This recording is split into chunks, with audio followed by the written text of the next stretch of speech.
OK, alors bonsoir tout le monde. Bienvenue au jeudi de la photographie. Bonsoir Daniel, ça va bien?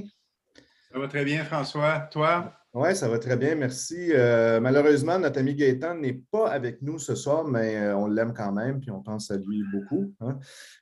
Il va être avec nous pour le prochain épisode. Cette émission, l'épisode d'aujourd'hui, c'est l'épisode du jeudi 2 décembre, et on va parler du livre photographique.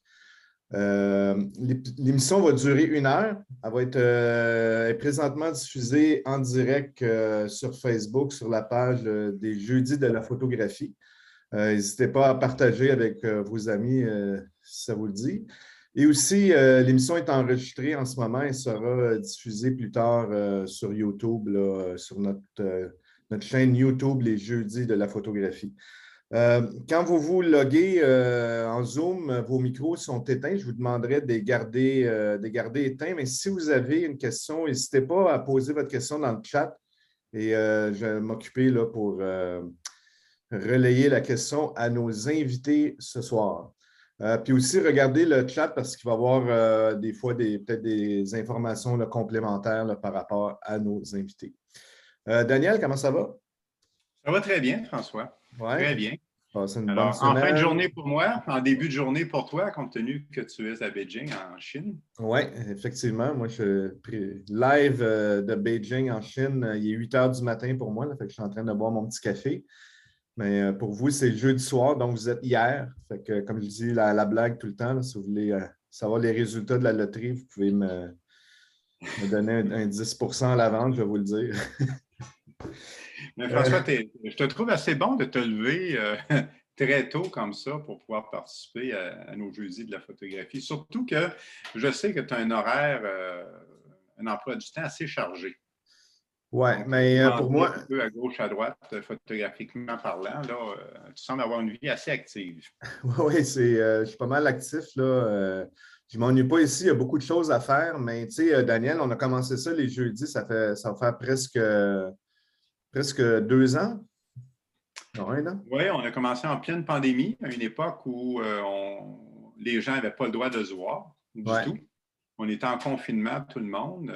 Toi, du côté de l'Estrie, parce que tu étais venu pour 1 mois, finalement, tu es resté avec nous pendant 13 mois. ouais. Et on s'est dit, bon, mais il faudrait peut-être faire quelque chose. Il n'y avait plus d'exposition, plus de vernissage, rien. Puis c'est comme ça qu'on a débuté les jeudis de la photographie. Là. Puis après, bon, on a trouvé que c'était pas trop de mauvaise idée, puis on a choisi de continuer. Ouais, puis ça fait presque, je pense que c'était en mars qu'on avait commencé. Fait que disons, ça fait peut-être 1 mois et quelques, 1 mois et demi là, Je peux qu'on vous fait dire ça. la Puis, date. pardon? Je peux vous dire la date. Ah, tu peux nous dire la date, ouais? 30 avril 2020. Ouais. Premier invité, Gaëtan Cormier. Ah, ben, tu vois. Puis là, il n'est pas là ce soir. Tant pis pour lui. Mais c'est ça, à cette époque-là, c'était toutes les semaines. Oui. Ouais, on avait commencé à toutes les semaines, mais c'était un petit peu contraignant, puis c'était beaucoup de travail. Fait que c'est pour ça qu'on a décidé de le faire 1 fois par mois. Je pense que c'est mieux. Ça nous permet plus aussi là, de contacter des meilleurs invités puis d'aller peut-être plus en profondeur là, sur certains sujets. Là, tu sais. Mais c'est ça, ça fait que ça fait presque 1 an. Puis là, ce soir, on a un épisode spécial là, quand même que toi, Daniel, ça fait longtemps que tu voulais faire. Hein? Oui, on en a parlé souvent dans le passé, Ouais. il y a plusieurs mois, parce bon, l'aspect de l'édition, euh, de l'édition photographique, c'est quelque chose qui a toujours été important. Je veux dire, du livre photographique, ça a toujours été très important pour moi, parce que la photographie, c'est quelque chose qui est particulier et qui mérite de pouvoir être partagé de façon assez large, je considère. Je l'ai déjà dit dans des émissions précédentes, tout le monde sait que je suis un amoureux de Raymond Depardon. Et quand il disait que la photographie était libre de toute autre considération au niveau de l'art, c'est ce que je pense aussi. Et le livre est quelque chose qui la sert souvent très bien. Alors, de faire le tour un peu de quelle était la réalité du livre photographique, de s'asseoir un peu puis de dire, OK, qu'est-ce qui se passe vraiment? Qu'est-ce qu'on fait? Comment on arrive à pouvoir publier un livre photographique aujourd'hui principalement au Québec, parce que souvent, tout le monde le sait qu'il y a des livres photographiques, on regarde à gauche, à droite, mais il y a quelques années, je me suis retrouvé chez Robert Hébert, qui est un de nos invités ce soir, et puis je regardais la quantité de livres importante qu'il avait chez lui, qui étaient des livres de photographie. Puis quand il me dit jusqu'à quel point il y avait des livres photographiques qui étaient des livres qui avaient été produits au Québec, je ne croyais pas que les photographes québécois avaient produit autant de livres de photographie. Et c'est quelque chose qui est demeuré quand même. Puis j'ai toujours eu envie d'aller un peu plus loin dans ça. Alors, ce soir, on a fait le choix, effectivement, d'inviter Robert Hébert, qui est l'éditeur des éditions Cayenne, d'inviter Serge Allaire, qui est... Serge, je pense que tu n'as pas besoin de présentation réelle. Ah, ben là, je ne sais pas. Ouais. Mais, ouais, je connais même. Je connais juste, il y a quelqu'un dans le coin qui est arrivé que je ne connais pas, là, mais bon. Commissaire d'exposition qui a contribué à la publication de plusieurs ouvrages. Attends une minute, là, je t'arrête, je m'excuse, là, mais je n'ai pas pu contribuer à aucune publication. J'ai contribué à la diffusion et au rayonnement. À la diffusion. Ah, OK, bon, merci beaucoup. Je te remercie de me recadrer, c'est une très bonne chose. Oui, c'est ça, parce que moi, je ne suis pas du tout sur le même domaine, dans le même domaine que Robert. Là. Pour moi, en tant que commissaire. Oui. Et un jeune photographe, François Ozzy, qui a fait le choix un jour de se mettre à la photographie en utilisant essentiellement ou principalement le médium argentique pour toutes sortes de raisons qu'il va nous nommer un peu tout à l'heure et que je trouve extrêmement intéressantes. Messieurs, bonsoir. Bonsoir. Donc, juste quand même préciser, j'ai fait un petit peu de numérique au tout début, mais ce n'est pas un médium qui me plaisait à la fin, pour plein de raisons. On abordera peut-être le sujet plus tard, mais voilà. J'ai commencé un tout petit peu de numérique pendant 1 an, puis après, j'ai arrêté pendant 4 ans, 5 ans. Et après, donc oui, l'argentique. Et tu as fait le choix de la publication, donc d'utiliser le médium argentique et de la publication par après. Messieurs, j'ai envie de vous poser une question d'entrée de jeu qui est très globale, puis on ira peut-être plus en détail sur certains aspects.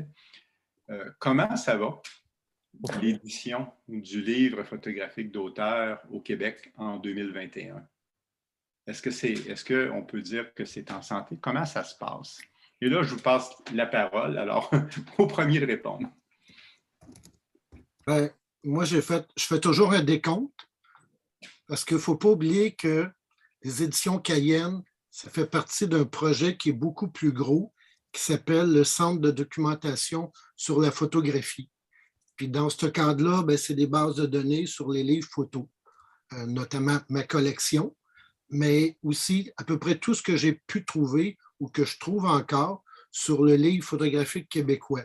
Pour répondre à ta question de tout à l'heure, dans ma bibliothèque, j'ai à peu près 1000 livres qui font référence à la photographie québécoise. Et il m'en manque beaucoup.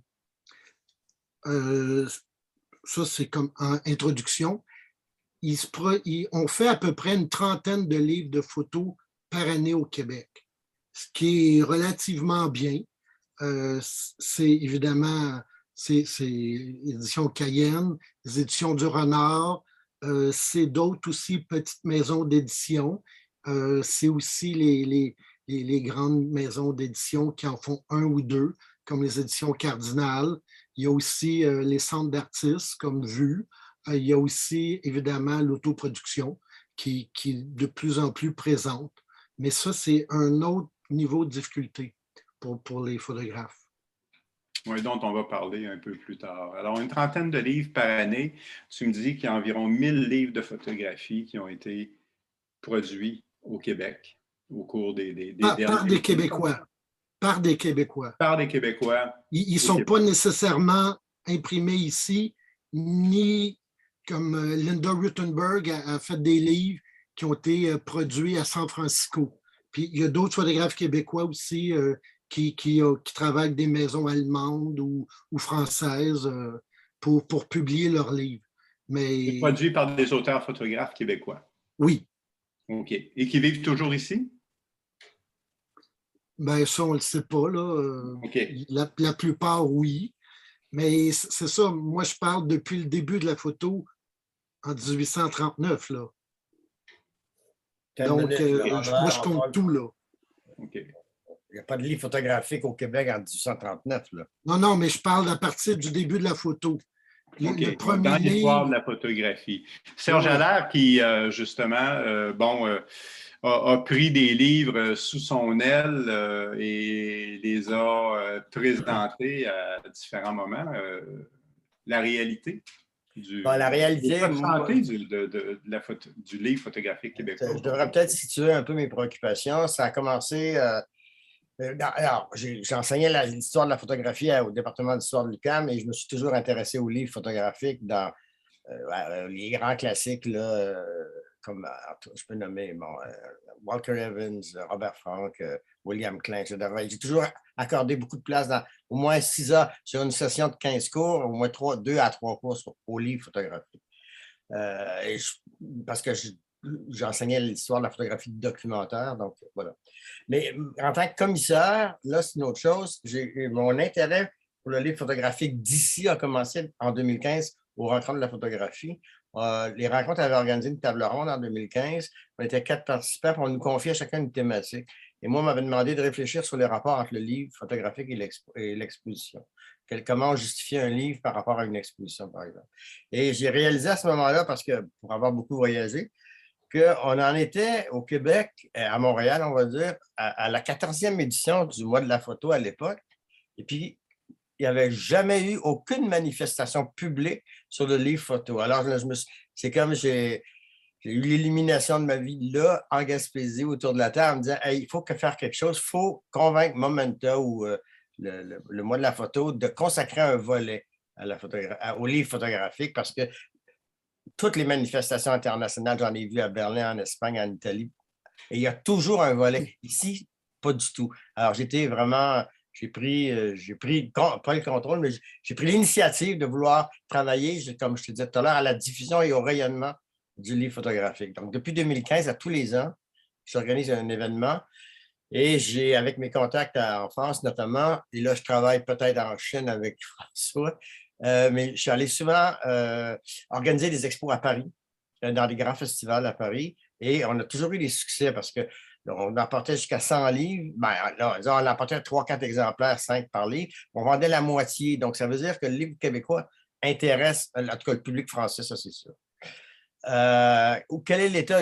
Robert a déjà répondu à cette question-là. Moi, depuis 5 ans, je répertorie, parce que donc pour une expo, il faut faire la recherche, il faut savoir, il faut répertorier pour pouvoir les exposer. Donc, c'est ça, il n'y aura pas bon an, mal an, 30 à 40 livres de photographie de publications récentes annuellement au Québec.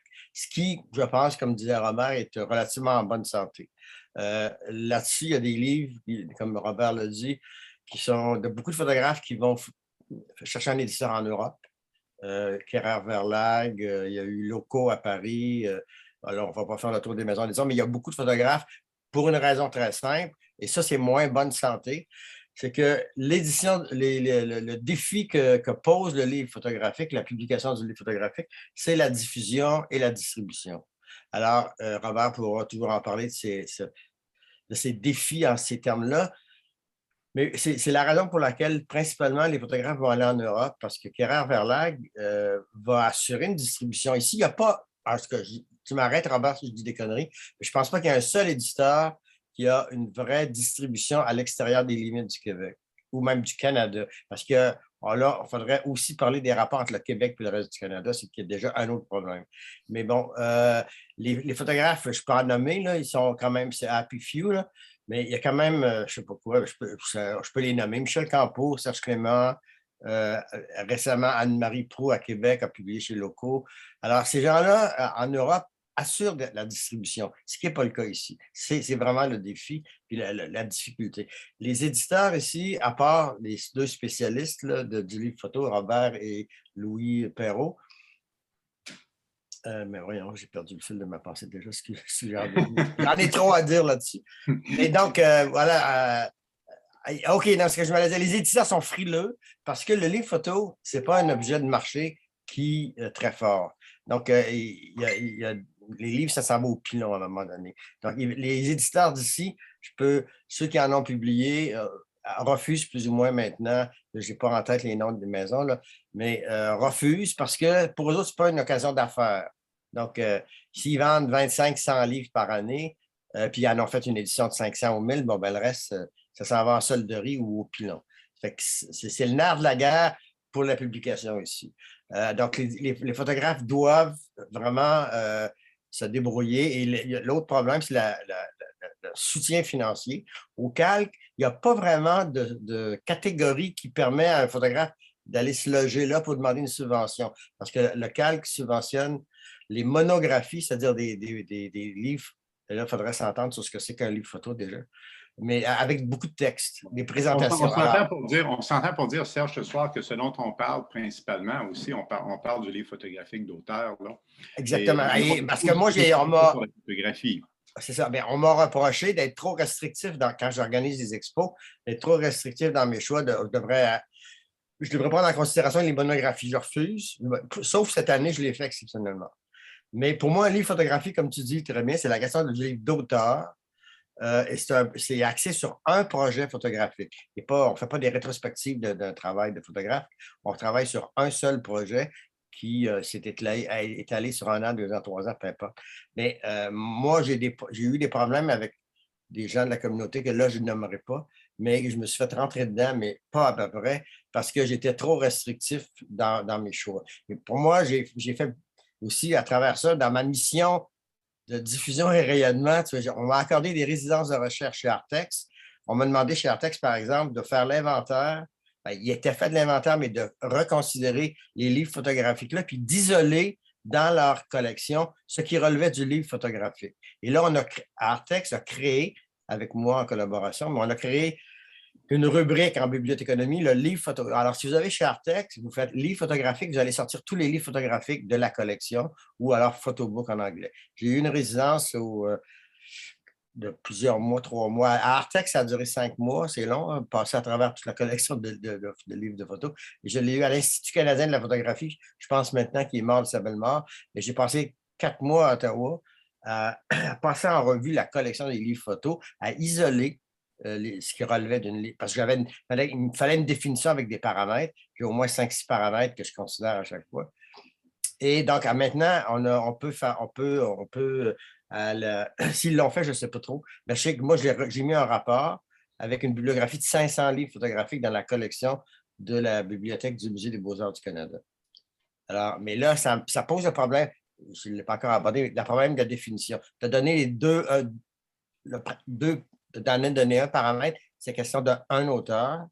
D'accord, on pourrait à la limite considérer un éditeur comme un auteur autour d'un projet. Et c'est la question d'un livre photographique autour d'un projet. C'est un projet photographique qui se développe. D'autres pourront... Ce que tu viens de mettre en lumière, Serge, beaucoup, c'est la difficulté peut-être aussi ou les défis que ça représente, la production d'un livre photographique et pour le photographe et pour l'éditeur. Puis j'ai un peu envie d'entendre justement l'éditeur, d'entendre Robert là-dessus, mais d'entendre François Ozzie, qui, lui, produit des livres photographiques, qui a fait le choix également de l'auto-édition. Et avec tout ce que ça représente, parce que les défis sont assez importants. Oui, il y a des défis économiques, mais il y a d'autres défis. Il y a des défis de distribution, il y a toutes sortes de trucs.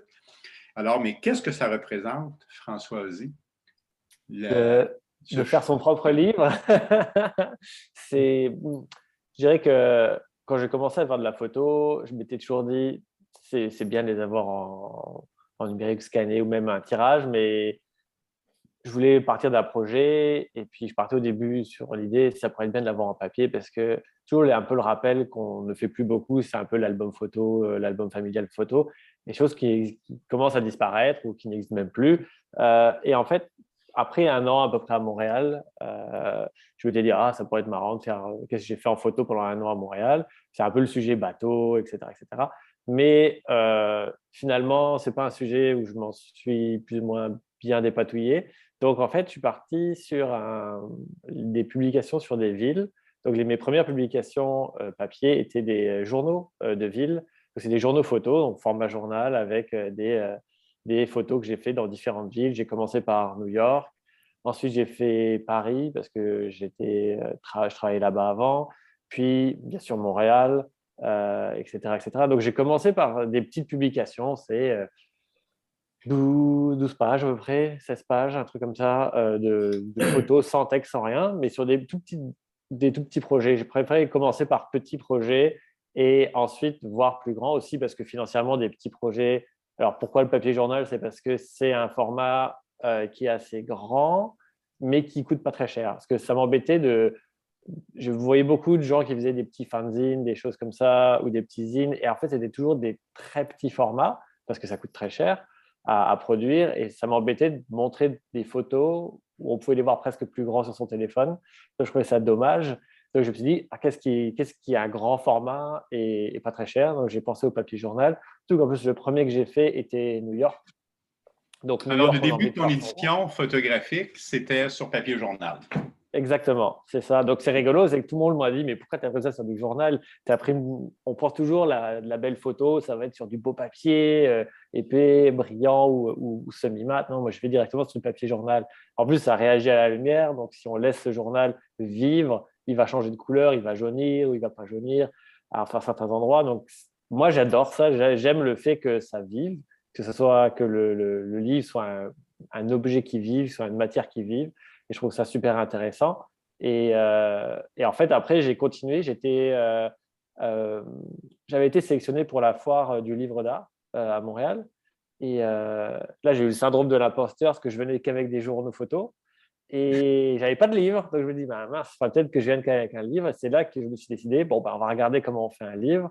Et j'ai essayé de trouver un sujet en fait, d'archives de photos que j'avais fait. Puis, en développant ce projet-là, j'ai eu cette idée donc de faire ce livre qui est un livre mélangeant graphisme, typographie et photographie.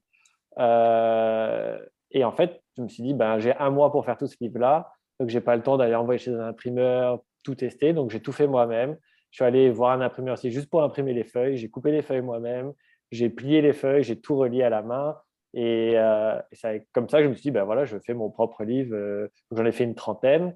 Et j'ai fait donc tous ces livres à la main en un week-end à faire de la reliure avec une aiguille et du fil. Et on parle d'une production de combien de livres, François? Le premier, c'était 30. Okay.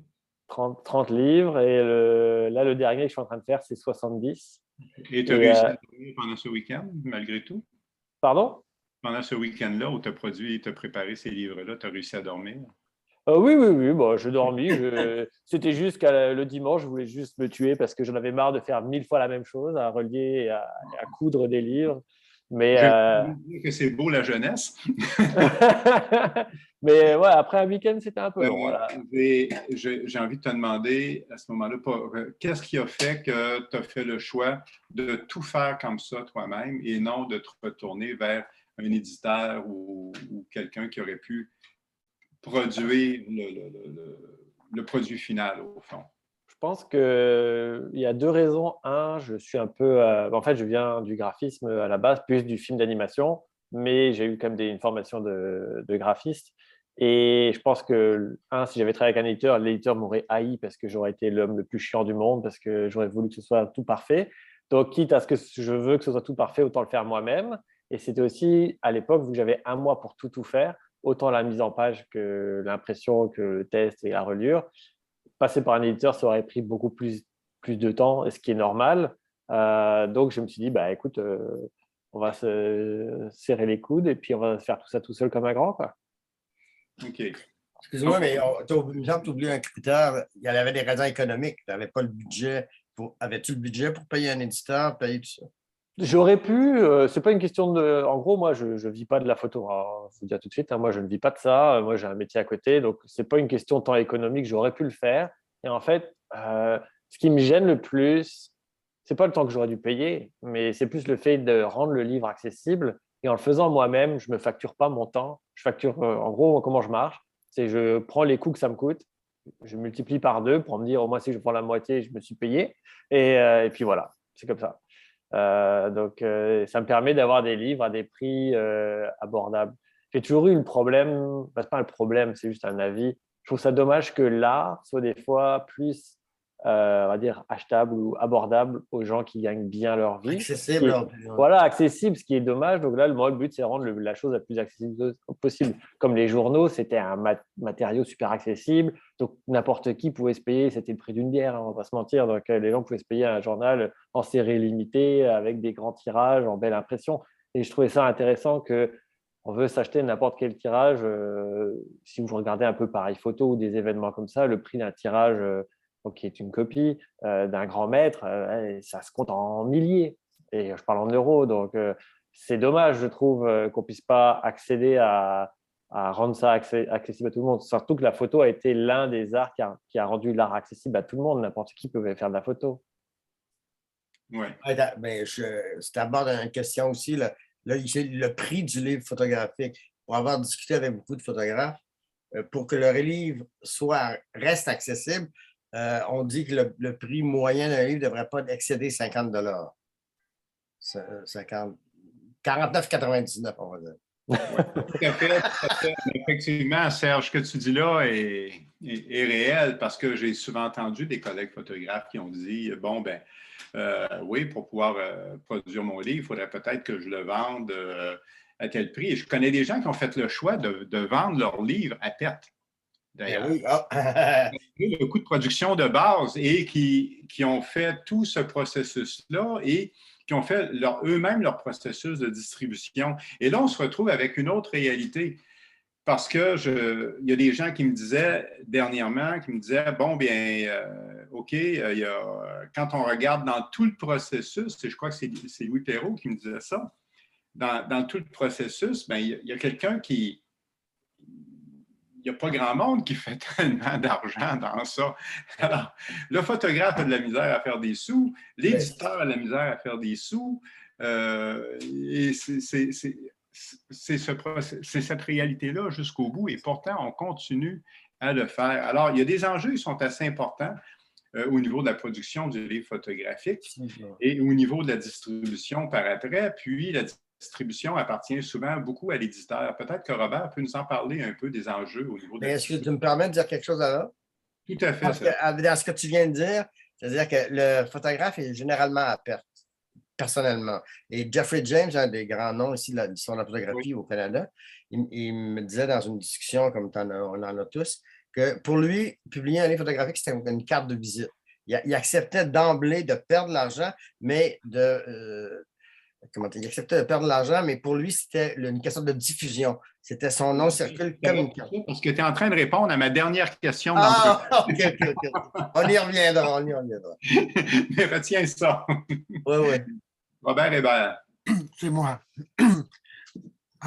Juste avant, moi, j'ai commencé à penser à faire des livres il y a au moins une vingtaine d'années. J'étais commissaire d'exposition. J'ai fait plus de 200 expos que j'ai coordonnés dans ma vie. Et là, les photographes me disaient toujours « Ah, j'aimerais ça avoir un livre. » Puis, à un moment donné, je dis « Ben oui, c'est une bonne idée. » Mais il n'y avait pas d'éditeur vraiment pour des livres photos au Québec, sauf quelques rares exceptions. Puis là, je me suis dit « Ouais, ben si personne ne le fait, moi, je vais le faire. » Donc, j'étais faire une maîtrise à l'Université de Sherbrooke en édition. Et ensuite, ça a démarré mon projet des éditions Cayenne. Et là, j'ai pu étudier c'était quoi tout le processus de diffusion. Si on prend un petit livre d'une centaine de pages, un livre de photos, un format 8,5 par 11 ou 20 par 27 cm, et qu'on le vend à 40 $. Si on passe par une maison, si on le vend à une librairie, la librairie prend 40 %. Si en plus, on passe par une maison de distribution, eux, ils prennent 18 % là-dessus. Donc, on est rendu presque à 60 %. Donc, 40 moins 24, il faudrait que ça veut dire qu'il nous reste 16 $ dans nos poches. Mais produire des livres photos de qualité ici, on est souvent à 22, 26, 28 $. Donc, ça veut dire que si on prend ce chemin-là, ça veut dire qu'à chaque livre, on perd 12 $. Donc, pour moi, c'était complètement illogique. Je veux pas faire de l'argent avec ça, mais je veux pas en perdre non plus. Ça, c'est le premier aspect. Le deuxième aspect, j'ai décidé de me concentrer, suite à ça, à vendre des livres aux bibliothèques. Donc, les bibliothèques, je pouvais vendre le livre 40 $. Ça, c'était beaucoup plus intéressant pour moi. Donc, j'ai décidé de faire ma propre distribution et de me concentrer sur les bibliothèques. Ça devenait beaucoup plus intéressant. Sauf qu'au gouvernement du Québec, le ministère de la Culture a décidé à un moment donné que c'était pas n'importe qui pouvait vendre des livres aux bibliothèques. Oh. Oui. Ah, Donc, il faut avoir une permission spéciale du ministère de la Culture. Ça m'a pris 2 ans à avoir cette permission-là. Mais cette permission-là a le défaut que je n'ai plus le droit de vendre des livres en librairie. ah, hein, c'est exclusif. Oui. Ah. À moins que la librairie me commande un livre, là, j'ai le droit de vendre un livre à la bibliothèque, mais elle ne peut pas avoir de consigne ou de stock de mes livres. Donc, c'est un désavantage, mais j'ai calculé que le peu de livres que les librairies me vendaient, que ça valait la peine. L'autre problème important, c'est évidemment tout ce qui est les coûts de production.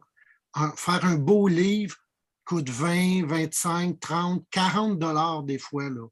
Donc, les coûts sont tellement importants et évidemment, ben, le marché au Québec n'est pas gros.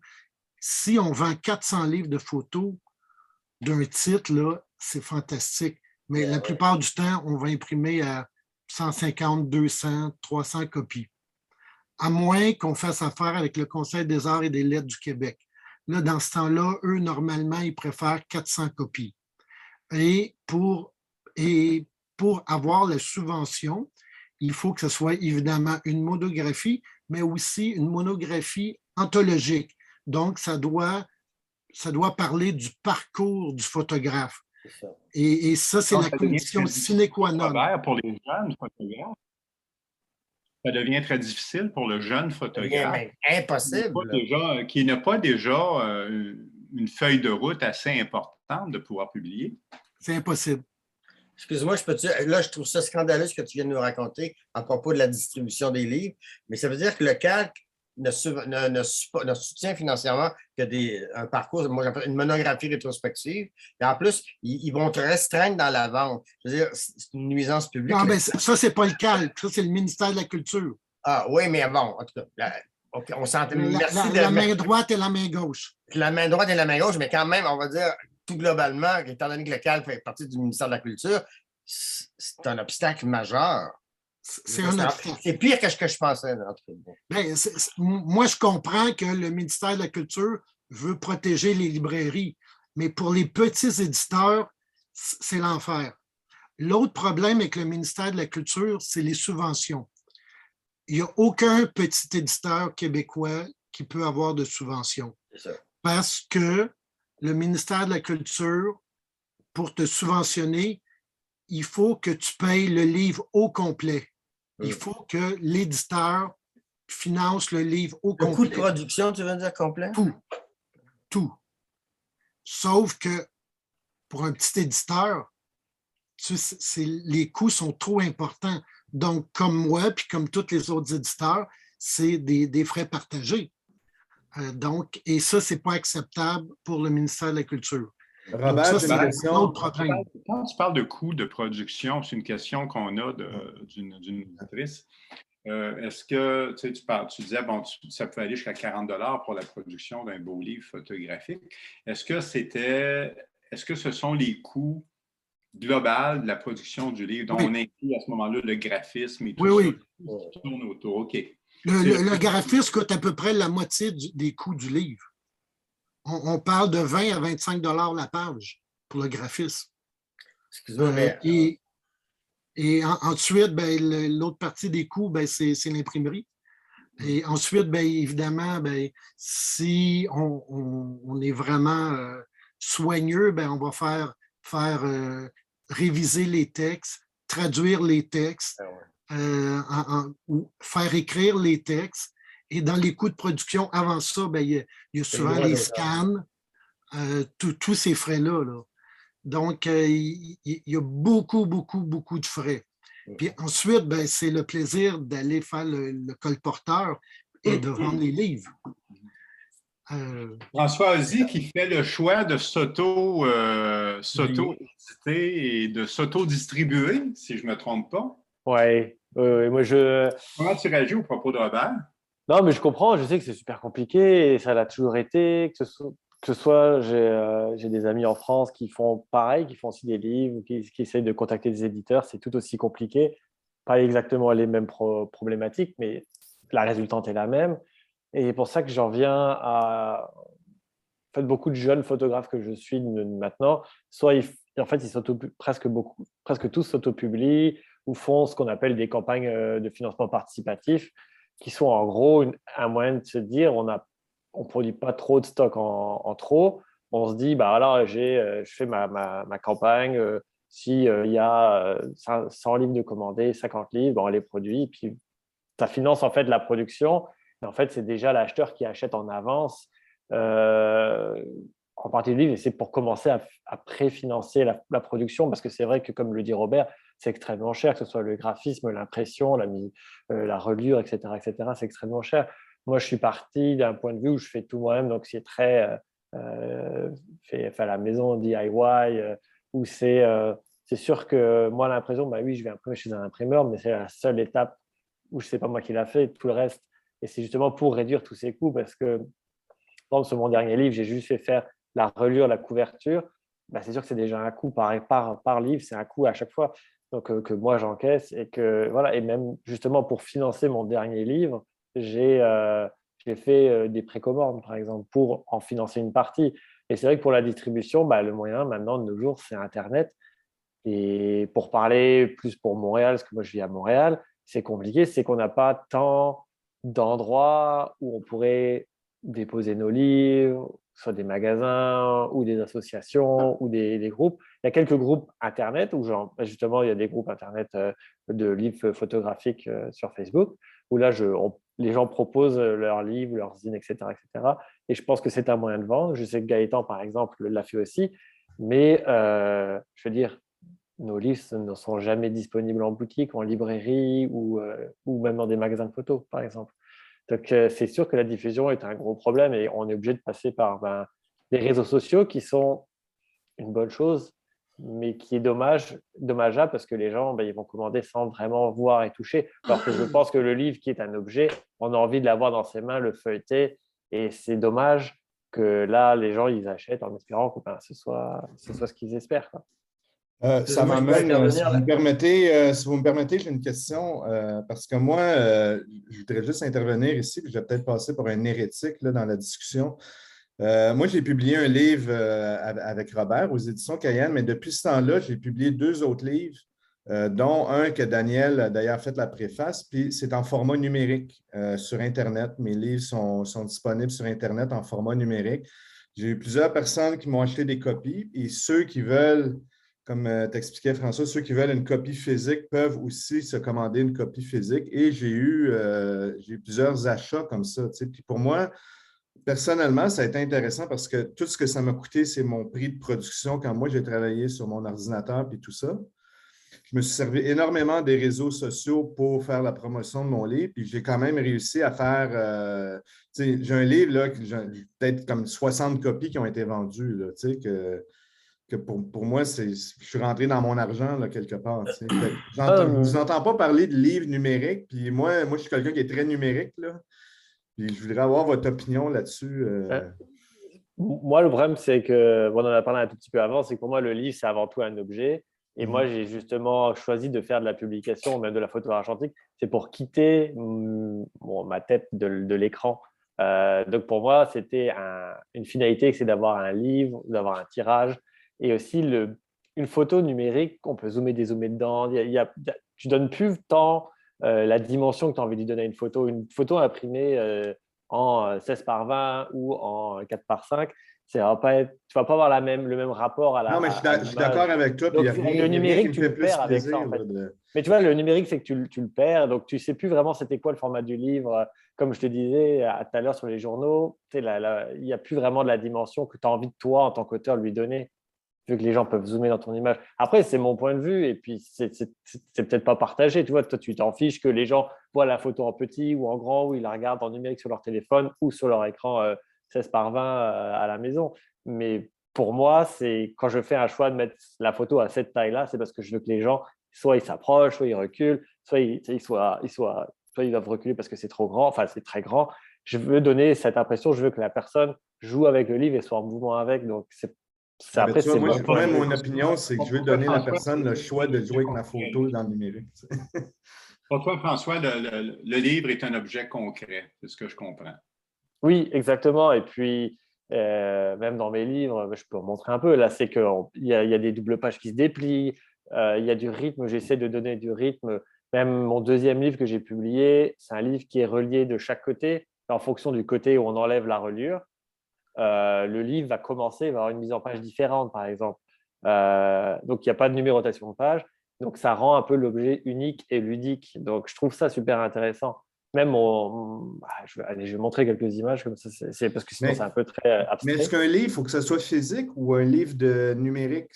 Pour vous, c'est un livre. La question est large. J'aimerais bien entendre nos autres invités sur ça. Oui, là-dessus, Ouais, moi, ça j'aurais arrive. quelque chose à dire assez vite. Là. Est-ce que je peux? Ouais, Ouais, Non, vas-y, mais vas-y. j'aborde tout à fait dans le sens de François. vas-y. La question, la photographie argentique, d'abord, pour moi, c'est un objet. J'ai un plaisir particulier à contempler ou admirer ou apprécier un tirage argentique, d'abord. Mais plus encore d'un livre, un objet que tu tiens dans tes mains, un objet qui instaure un rapport d'intimité et de proximité avec l'image, avec l'objet livre. Et j'en démarre pas là-dessus. Moi, je ne sais pas trop, là, je comprends. Je ne veux pas insulter personne du numérique, là, mais il y a un niveau d'abstraction qui nous éloigne complètement de l'esthétique et de l'appréciation. Mais je comprends que c'est pratique. C'est pas juste une question pratique, je pense. Il y a une question regarde, esthétique. j'ai un problème. Moi, je suis un vieux jeu un peu, là, mais je suis très objet physique. Et Ouais, là-dessus, je comprends. j'aborde tout à fait dans le sens de François. Mais je considère... Non, je veux juste ajouter, excuse-moi, Daniel, parce que ma première réflexion sur le livre, on m'avait demandé de comparer l'exposition et le livre. Tu vois, le livre, une autre de ses qualités, puis je ne veux pas trop brûler la carte de visite, là, ce que je vais garder pour la fin, mais l'exposition est temporaire, elle va être au mur un mois. Le livre assure la pérennité de l'œuvre. Et tu l'as sur un rayon de bibliothèque. Tu as envie de le voir, tu le prends, tu le regardes, tu le redéposes, tu le prends, tu le regardes. Et dans ce sens-là. Pardon? Là, je ne sais pas qui est là. Raymond Corriveau? L'espace. Excuse-moi. Là, il y a quelque chose qui se passe. Je pense que tu peux continuer, mais je pense que c'est un certain Michel qui veut prendre la parole, donc il lève la main. Je sais pas. On demande aux gens de poser des questions via le chat quand même, parce que sinon, ça peut devenir... il y a une sorte de blocage, là, mais en tout cas, je veux dire, je finis là-dessus. L'objet physique versus l'exposition. Et le livre, pour moi, je préconise et je soutiendrai toujours à la vie, à la mort, l'objet physique. Quoi. Bon, voilà. Robert Hébert, qui est éditeur. À titre d'éditeur, qui a fait le choix, je ne te poserai pas la question si tu as fait le choix de publier numérique et physique.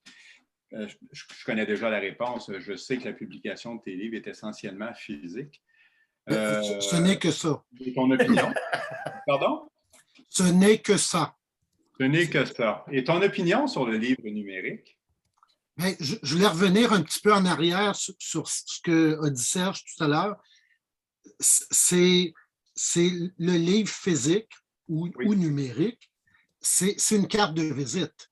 C'est là pour faire ta promotion. C'est un outil, un objet.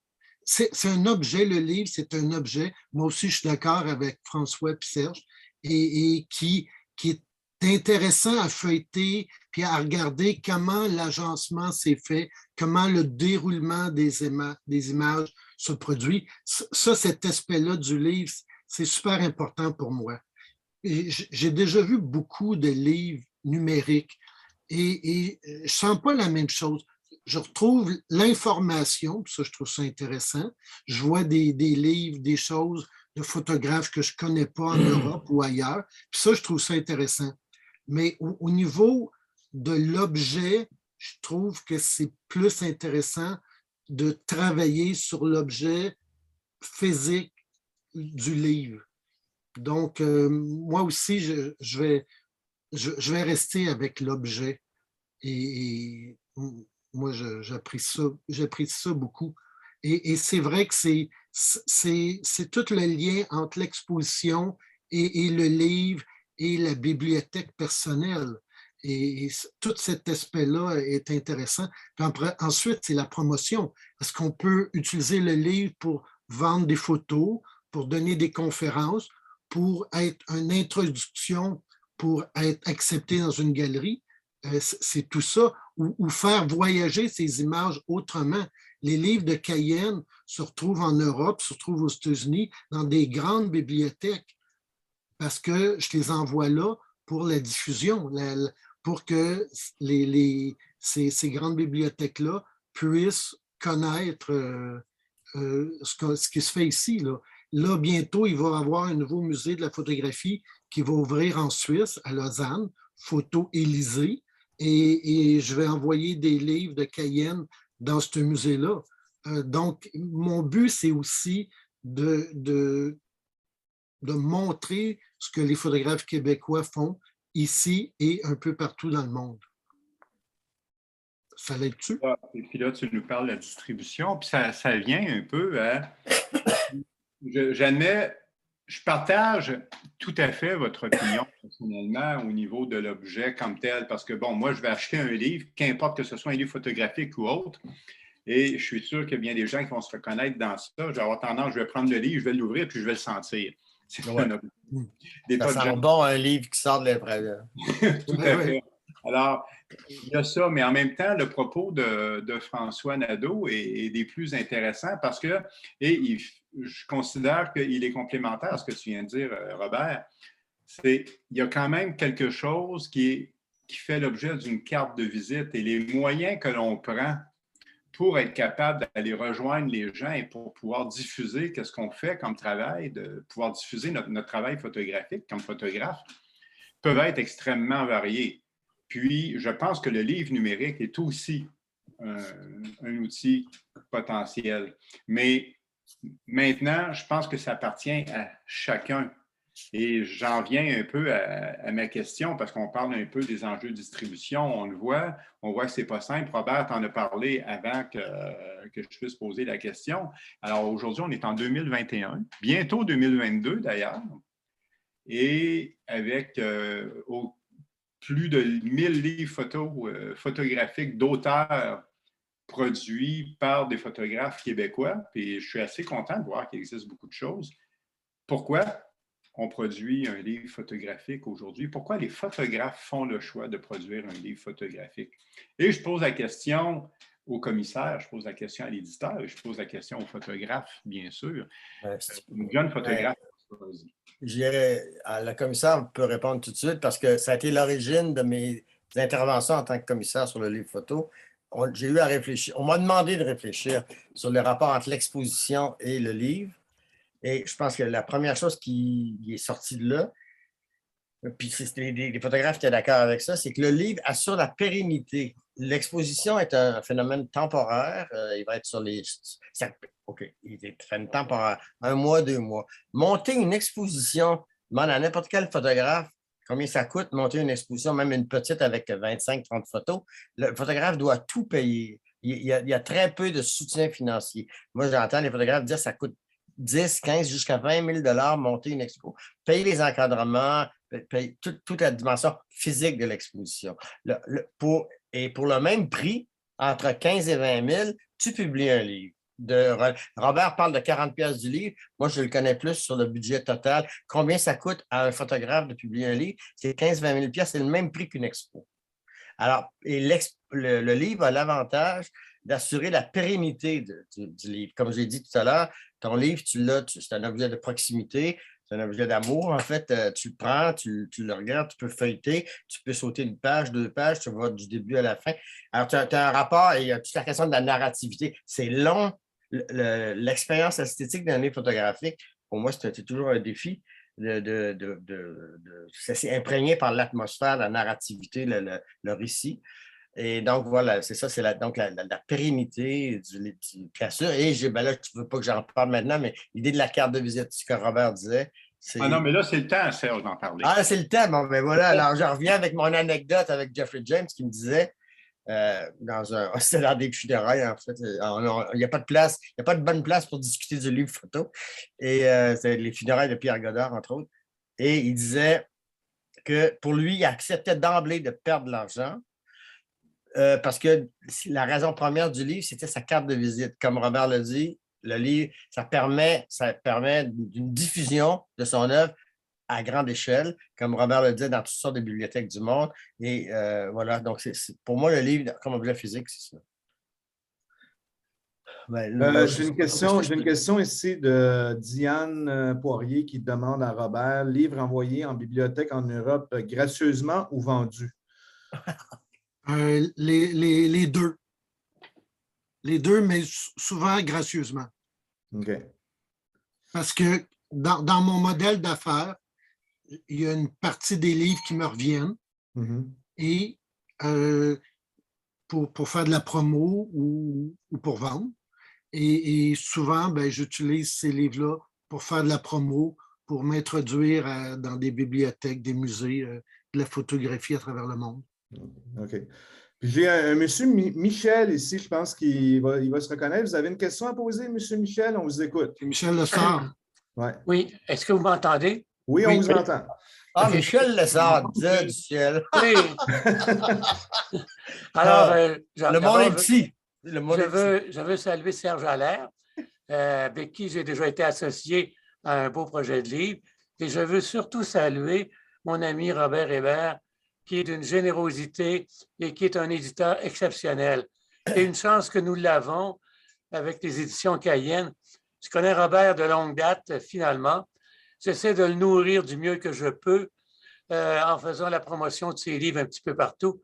Alors moi, ma question, c'est un petit peu différent de ce que vous avez entendu jusqu'à maintenant. Moi, j'ai fait un livre qui s'appelle « Montréal au 20e siècle, regard de photographe », finalement. Il est à l'envers, Michel. Michel est à l'envers.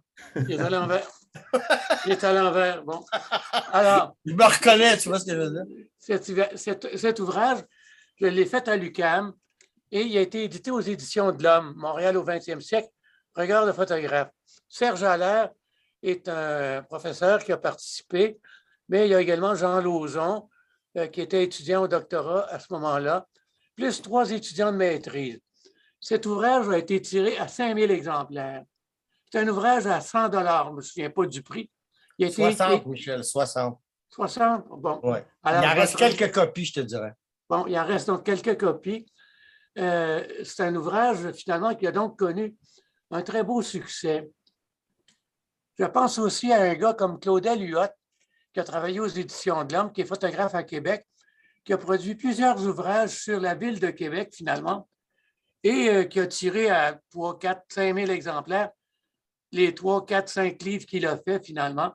C'est des livres de photos qui présentent Québec. C'est des livres thématiques, finalement, sur des sujets donnés. J'ai fait un livre il n'y a pas longtemps, il y a quelques années, qui s'appelle Québec éternel. C'est un ouvrage à 125 $. On est rendu à 10 000 exemplaires de vendus. C'est un livre de photos qui relate l'histoire de la photo à Québec, dans la capitale, finalement. Alors, tout ça pour vous dire qu'on peut produire de très beaux livres, finalement, souvent à des prix élevés et qui peuvent être des succès de librairie. Ça dépend du sujet, ça dépend des thèmes aussi qu'on peut aborder, ça dépend du contenu. Pour ce qui est des œuvres consacrées à un artiste en particulier, moi, j'ai produit un été, en 1987, j'ai tenu 5 expositions à Québec, au Musée des Beaux-Arts du Québec, à Parc Canada, etc., avec un catalogue de liaison puis un catalogue sur les Livernois photographes, qui était un peu le pendant de Notman à Montréal, sauf qu'ils ont commencé 2 ans avant Notman, finalement, dans la ville de Québec, qui était la capitale nationale, alors qu'ils monopolisaient le portrait, le paysage, la vue touristique, etc., et qui ont été en affaires pendant 120 ans. Oui. Et d'ailleurs, Michel, si je peux me permettre juste une parenthèse, l'histoire des Livernois est une histoire que je considère méconnue dans le monde de la photographie actuelle. Bon. Alors, les ouvrages, merci, les ouvrages ont été tirés à 2000 exemplaires. C'était quand même un ouvrage, je ne me souviens plus du prix, là, en tout cas, c'était un beau catalogue. C'est un 3 tomes, ça, non? Non. 2 ou 3 tomes? Non, il y a juste un ouvrage sur les Livernois. Mais je reviens à l'année 1987. J'ai produit deux ouvrages, 2 catalogues, un de liaison pour les 5 expositions, puis un autre consacré aux Livernois, avec une édition anglaise tirée à 2-3 000 copies. Et ça, bien sûr, ça a été complètement vendu très rapidement, finalement.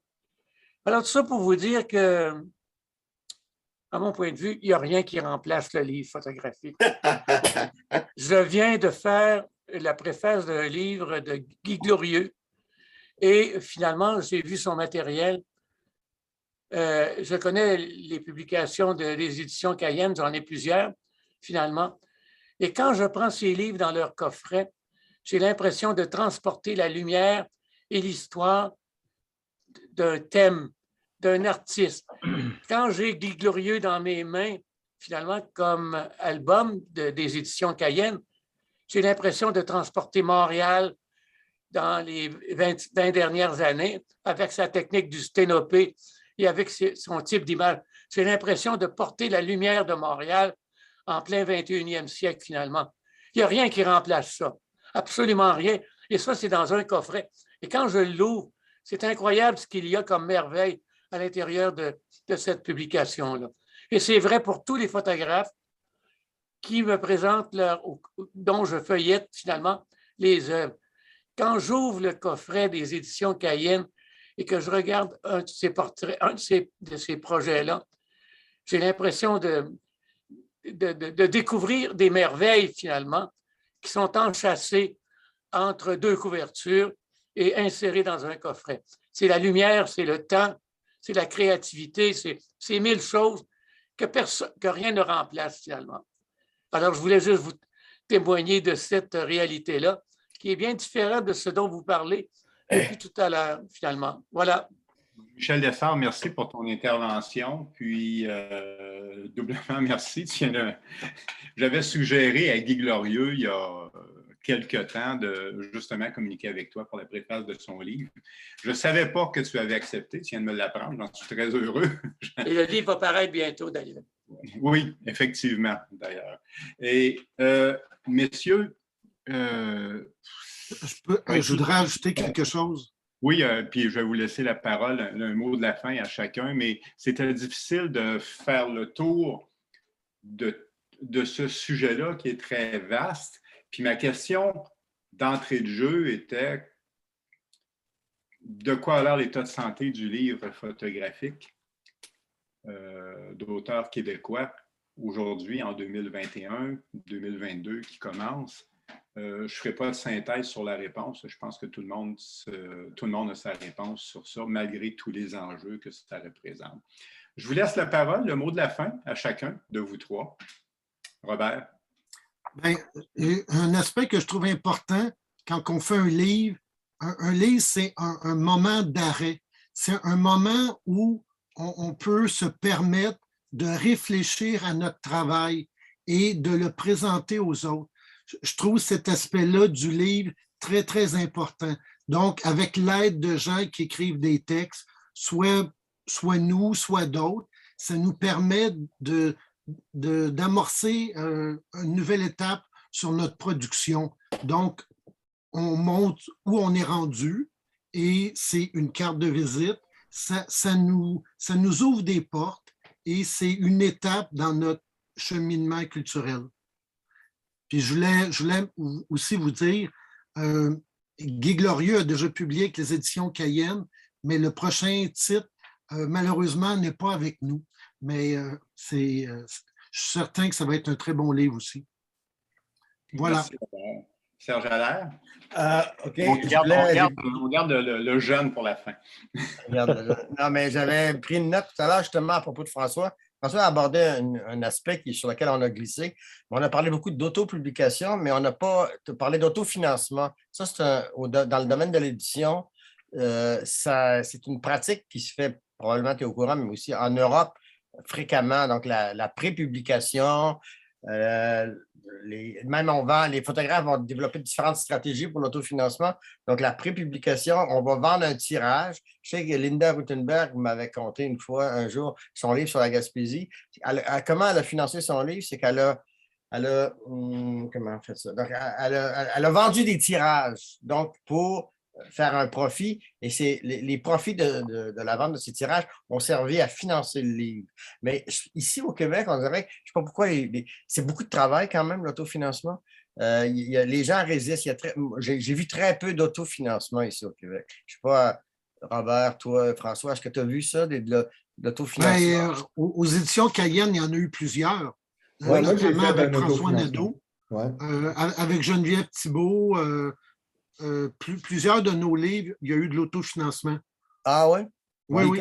C'est quoi tes stratégies d'autofinancement? C'est vendre des tirages, c'est la prépublication? C'est quoi? Comme le livre blanc de Geneviève Thibault, le musée des Ursulines a fait une précommande de 200 livres. Ouais, ça, c'est exceptionnel. Là. Oui. Il y a une institution qui a investi dans la production du livre, c'est sûr. Oui. Parce qu'eux autres, ils vont s'en servir ça va servir les Ursulines comme promotion pour faire connaître leur je vais faire une parenthèse à ça parce que c'est vraiment le mot de la fin que je voulais qu'on amène et non une nouvelle discussion en lien avec ça.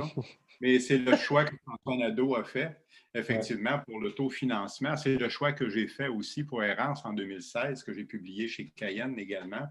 Et après quelques années, ce qu'on réalise, c'est que l'argent qu'on a investi dans notre propre projet, c'est quelque chose qui nous a rapporté de différentes façons. Sur le coup, on a l'impression que oui, ça nous coûte un certain montant, mais assez rapidement, si on va de l'avant, si on est actif dans le monde de la photographie, on réalise qu'on a des dividendes qui sont assez importantes, que ce soit sous forme de conférences, que ce soit sous forme d'exposition potentielle, que ce soit par l'enseignement de la photographie. Moi, je considère que Errance, après 2 ans, était complètement repayée. Alors, puis, je demeure, comme le disait tout à l'heure Michel Lessard, avec un livre qui m'appartient et, comme le disait Robert, avec quelque chose qui a fait que là, j'ai été capable de faire le point sur une pratique photographique qui avait duré des décennies et de me dire, OK, puis ça je n'ai pas réalisé sur le coup, mais ça m'a amené ailleurs. Puis je sais que pour François, ça a été également le cas. François, vas-y. On te passe la parole. Moi, pour tout ce qui est de l'état du monde de la photo, du livre photo, on a quand même une résurgescence de la photo argentique de nos jours qui aide et qui réouvre les yeux aux gens sur le livre photographique, ce qui est une bonne chose. Il y a des jeunes, dans mon âge, je vais dire, qui redécouvrent ce mode-là et ce style de diffusion-là. Donc, j'ai l'impression que c'est quelque chose qui se redéveloppe à ce niveau-là et qu'il y a une sorte de petit bouillonnement qui démarre, mais on est tous confrontés aux coûts et au financement de ces livres-là. Alors, beaucoup, on passe sur de l'auto-édition, beaucoup partent là-dessus, beaucoup des jeunes, Serge le sait très bien parce je lui ai donné quelques noms pour ses recherches de livres. Ah oui, mais c'est du bouche à oreille. Là, c'est ça. C'est ça, c'est qu'en fait, finalement, c'est beaucoup de bouche à oreille. C'est l'avantage des réseaux sociaux qui offrent ces choses-là. C'est rigolo, c'est que c'est le numérique qui nous permet de vendre de l'analogique, donc du livre, du physique. Et ça, c'est intéressant. Et je trouve ça super intéressant. Je regrette qu'il n'y ait plus vraiment, je regrette qu'il n'y ait pas à Montréal un lieu vraiment dédié à ça. Je dis un café ou une librairie ou ces choses-là. Je regrette un peu ça, mais quand on veut, je dis toujours, on peut. Et moi qui j'ai voulu publier des livres à très petit coût, par exemple, en voulant le développer moi-même, soit je trouve un format de papier, un style de publication. Et ces choses-là, par exemple, mes premiers livres ont été faits par envoyer, pas comme a fait François, un fichier numérique pour le faire imprimer, pour le tester. Donc, on passe toujours quand même une petite partie sur le numérique. Et je trouve ça, un mélange de ces deux éléments est intéressant, même si, en ce qui me concerne, la finalité est un format imprimé sur papier. Mais je trouve ça intéressant et je pense qu'il y a beaucoup de choses. La question, c'est pourquoi on fait des livres encore au XXIe siècle. Beaucoup de questions se disaient aussi dans la musique, pourquoi on achète des vinyles, on achète des CD au XXIe siècle alors que tout est numérique. Je pense que les gens ont envie de ce côté tactile, ont envie de posséder une chose, d'avoir genre le visuel dans ses mains, de le posséder, de pouvoir le ressortir de sa bibliothèque, le relire ou le montrer à d'autres personnes. Et je pense qu'on est encore à la recherche de ces choses-là, les gens veulent encore ça. Donc je pense que le livre photographique encore de nos jours à ce sujet-là. Et je pense que pour nous, les jeunes, comme vous me considérez, même si j'ai 45 ans, même si j'ai 35 Encore ans, pour quelques années. Hein, là, ouais. c'est ça, mais c'est tout. Bah, vous avez tous l'air de vous connaître. Pour nous, c'est assez difficile de rentrer dans ce milieu-là. Et je trouve ça super intéressant que moi, j'ai rencontré Serge par Facebook, hein, on ne va pas se mentir. Beaucoup de personnes m'ont connu par Facebook, par ces groupes-là. Et je trouve ça super intéressant que ça nous permet de nous promouvoir, comme vous dites, une carte de visite. Même si finalement, vous n'avez pas eu en premier lieu nos livres. Vous avez vu d'abord les images du livre, puis ça vous intéressait, vous avez voulu les voir. Donc, je pense que c'est tout ce lien. Donc, je pense qu'il n'y a pas de méchant comme le numérique et de gentil comme l'analogique ou le livre. Je pense que tout est lié et je pense que l'un fait la promotion de l'autre et vice-versa. Bien, François, je pense que tu viens de faire une belle synthèse de tout ça et je partage totalement ton opinion. François Ozzie, Robert Hébert, Serge Allaire, merci beaucoup pour votre présence ce soir. Ça a été un plaisir de vous avoir et des plus intéressants. Et je passe le micro à François. Mais j'ai-tu une question? Daniel, j'ai juste une question qui s'adresse à Michel. Michel, est-ce que je peux prendre contact avec toi? Il dit oui, mais son micro est éteint. Ah, OK. Mais c'est parce que j'aurais besoin. Robert, tu as les coordonnées de Michel, hein? Oui.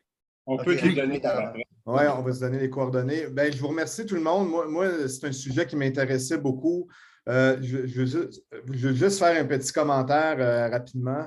Je suis quelqu'un qui aime beaucoup les livres physiques. J'en ai une énorme collection, même rendu ici. Je suis en train de monter ma collection de livres photographiques chinois. Vous seriez vraiment étonné combien il y en a ici, combien qui se font publier. Il y en a vraiment un énorme paquet. Par contre, je veux juste faire une parenthèse, je veux juste revenir au livre numérique parce que moi, j'ai travaillé 20 ans dans le monde de la musique et j'ai vu le même phénomène quand le numérique est arrivé en ligne avec les Napster de ce monde. J'ai vraiment participé à cet épisode-là où est-ce que j'ai vu les compagnies de disques se fermer complètement au numérique pour essayer de survivre. Puis aujourd'hui, la plupart des compagnies de disques ont disparu et c'est devenu de l'autoproduction en ligne. Puis moi, j'essaie de rester très ouvert par rapport aux livres numériques et Daniel le sait que ça va être un sujet qui s'en vient bientôt sur un jeudi de la photographie. Les NFT qu'on va parler bientôt, là, les non-fungible tokens là, ou les photos numériques qu'on retrouve en ligne. C'est des sujets qui, pour moi, sont passionnants et il va falloir regarder là, vers le futur, mais je suis d'accord avec vous qu'il n'y a rien de plus agréable que de tenir un livre photographique physique dans la main. Fait que je remercie tout le monde. Je remercie les invités. L'épisode va être disponible sur YouTube là, dans les prochaines heures, là, probablement, là, ceux qui en ont manqué des bouts. Daniel, as-tu une idée de notre invité de le prochain épisode? Ou... Oui, notre prochain invité est Éric Côté, un photographe de la ville de Québec, comme tel. Je ne vous en dis pas plus, on va vous donner un peu plus d'informations là, à venir. Donc, c'était quelqu'un que j'ai découvert il n'y a pas très, très longtemps. Et je pourrais m'auto-flageller de ne pas avoir découvert l'œuvre de ce monsieur-là avant. Alors, le 6 janvier, Éric Côté. Excuse-moi, je peux-tu faire une suggestion? Je pense qu'on devrait on devrait reprendre ce thème-là, laisser passer quelques mois, mais je pense qu'il y a encore tellement de choses à dire sur le livre. Je pense que oui, Serge. Renouveler les questions, puis moi, je me porte volontaire pour continuer La discussion Ça va être un sujet annuel.